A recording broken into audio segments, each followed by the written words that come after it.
বদ নজর খুব খারাপ জিনিস। খবরদার বাচ্চারে কপালে টিপ দিয়ে বাচ্চাকে বাইরে নিয়ে যাবেন না। কথা বোঝা গেল না? টিপ দিয়ে বাচ্চাকে বাইরে নিয়ে যাবেন না, বাচ্চাকে সাজগোজ করে বাইরে নিয়ে যাবেন না, সন্ধ্যার সময় বাচ্চাকে ছাদের উপরে নিয়ে যাবেন না, সন্ধ্যার সময় বাচ্চাকে উঠানে আগুনে নিয়ে যাবেন না, বাড়ির চত্বর বাইরে নিয়ে যাবেন না।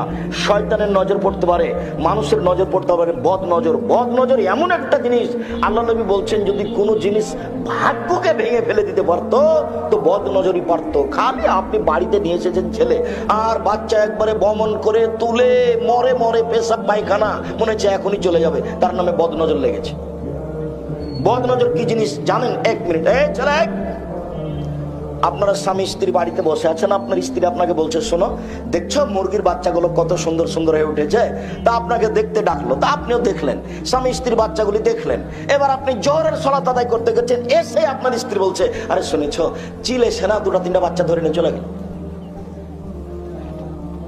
দেখবেন সন্ধ্যা হতে হতে 10টা ছিল 5টায় নাই, তার নাম বদ নজর। বদ নজর খুব খারাপ জিনিস। খবরদার বাচ্চারে কপালে টিপ দিয়ে বাচ্চাকে বাইরে নিয়ে যাবেন না। কথা বোঝা গেল না?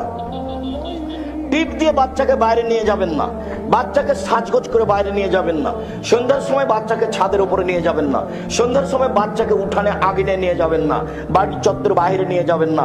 শয়তানের নজর পড়তে পারে, মানুষের নজর পড়তে পারে। বদ নজর, বদ নজর এমন একটা জিনিস, আল্লাহ নবী বলছেন যদি কোনো জিনিস ভাগ্যকে ভেঙে ফেলে দিতে পারতো তো বদ নজরই পারতো। খালি আপনি বাড়িতে নিয়ে এসেছেন ছেলে, আর বাচ্চা একবারে বমন করে তুলে মরে মরে পেশাব পায়খানা, মনে হচ্ছে এখনই চলে যাবে, তার নামে বদ নজর লেগেছে। বদ নজর কি জিনিস জানেন? এক মিনিট, ছেলে, আপনারা স্বামী স্ত্রী বাড়িতে বসে আছেন, আপনার স্ত্রী আপনাকে বলছে শোনো, দেখছো মুরগির বাচ্চাগুলো কত সুন্দর সুন্দর হয়ে উঠেছে, তা আপনাকে দেখতে ডাকলো, তা আপনিও দেখলেন, স্বামী স্ত্রীর বাচ্চাগুলি দেখলেন। এবার আপনি জোহরের সালাত আদায় করতে গেছেন, এসে আপনার স্ত্রী বলছে আরে শুনেছো চিলে সেনা দুটা তিনটা বাচ্চা ধরে নিয়ে চলে গেল। দেখবেন সন্ধ্যা হতে হতে 10টা ছিল 5টায় নাই, তার নাম বদ নজর।